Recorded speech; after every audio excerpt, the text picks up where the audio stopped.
Today, we're diving into Henneke Duistermaat's fantastic guide, How to Write Seductive Web Copy. We're going to break down the key strategies that'll help you turn your website from just another page on the internet into a powerful tool that actually brings in customers. So, does this sound familiar? You look at your analytics, and hey, people are visiting your site. But when you check for actual sales or signups, it's just crickets. It is so frustrating. But the good news is, the fix might be way simpler than you think. Here's the big takeaway from the book, the idea that can honestly change everything. The problem probably isn't your product or your service, it's your words, your web copy. That's the bridge that turns someone who's just browsing into someone who's ready to buy.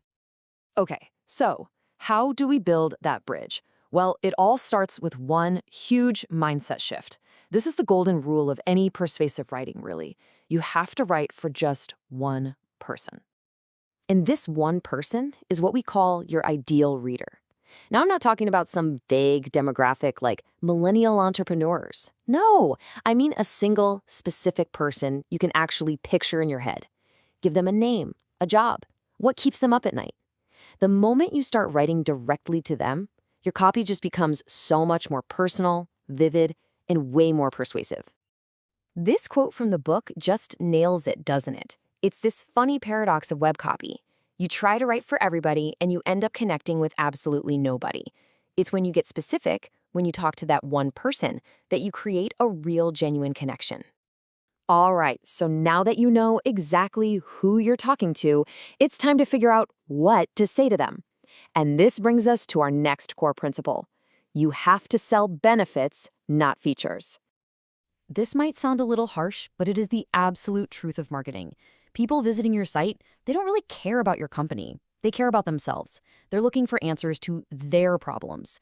Your copy has to reflect that 100%. So what's the real difference here? A feature is just a fact about your product. Like, this laptop has a 16-hour battery life. Okay, cool. But the benefit? The benefit is what that feature does for your customer. It means you can work all day long and then binge watch your favorite show without ever having to hunt for a charger. See the difference? And here's a super simple but honestly game-changing trick to find those benefits. It's called the so what test. You just state a feature of your product and then you ask yourself, so what? For example, our software has AI integration. So what? Well, it automates all those boring tasks for you, saving you like 10 hours a week. Now that is a real benefit. Okay, so you know who you're talking to, and you know what benefits you need to highlight. Now it's time to put all of that together in what is arguably the most important part of your homepage, your value proposition. Think of your value proposition like your website's opening line at a party. It's a quick, clear promise that instantly tells your ideal reader, hey, you're in the right place, and you've only got about 3 seconds to do it. No pressure. A really powerful value proposition usually has 3 key parts. You've got the headline to grab their attention, a subheading to give a little more detail, and then a few bullet points to quickly lay out those key benefits. Put them all together and you've made a great first impression. And the best part is, you don't have to be some kind of creative genius to write a killer headline. There are proven formulas you can just plug and play. You can be super direct, you can lead with a juicy benefit, or you can go right for a pain point they're trying to solve. Just play around with them and see what resonates.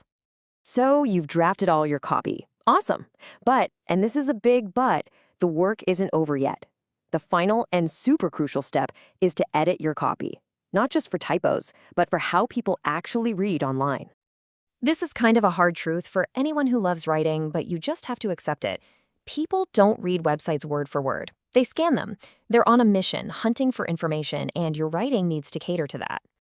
The book uses this amazing metaphor. Think of your visitor as a panther, hunting for food.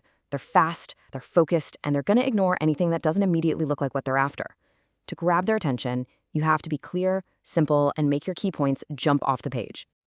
So as you're editing, watch out for few common traps. The first one the book calls superlative laziness.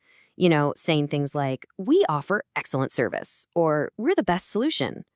Those phrases are totally meaningless unless you have specific proof to back them up.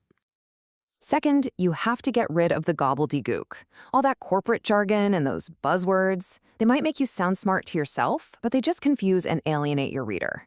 Write like you talk. Use simple words that your ideal customer would actually use. And finally, please don't just leave your visitors hanging. Every single page on your website needs a crystal clear call to action. You have to tell them exactly what to do next, whether it's buy now, sign up, or schedule a call. Make it obvious. And you know what's so cool about all this? When you write clear, valuable copy for your ideal reader, you're also doing amazing SEO. It turns out Google really rewards content that actually helps people. So by focusing on your customer, you're making the search engines happy too. It's a win-win. So in the end, all of these tips and strategies really come back to one single fundamental question. If you only take one thing away from this, let it be this. Who is the one person your website needs to be talking to? If you can answer that, you are well on your way to writing copy that doesn't just get read, it gets results.